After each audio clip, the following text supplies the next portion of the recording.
So here we go. Yesterday, all 50 states had confirmed protests. All 50.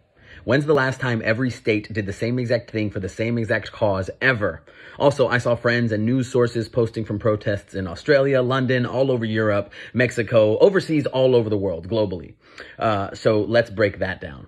That means that both nationally and globally, the sentiment is clear. Black Lives Matter, and racism is absolutely unacceptable. It cannot be a part of our future. Now, one of the difficulties with fighting racism is that the same way we've grown seemingly stronger against it, it's grown a bit better at disguising itself amongst us. It's deeply rooted in our systems. It's in our government. It's in our banking, and it's in our housing. It's there.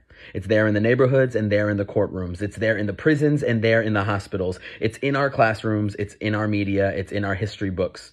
It's at our dinner tables and in our churches. It's in a suit. It's in a contract. It's in a legal document. It's in the White House.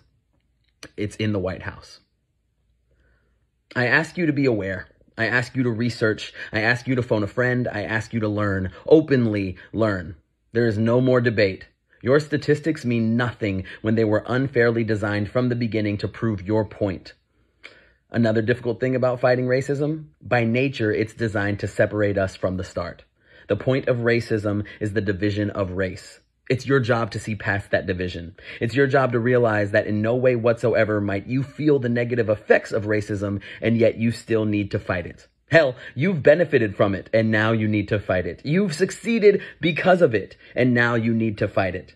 That's right, this isn't about you, and yet you're still being asked to stand up against it. Black lives matter. Black trans lives matter. Will you do it? Will you care? I hope so. With love, Matt.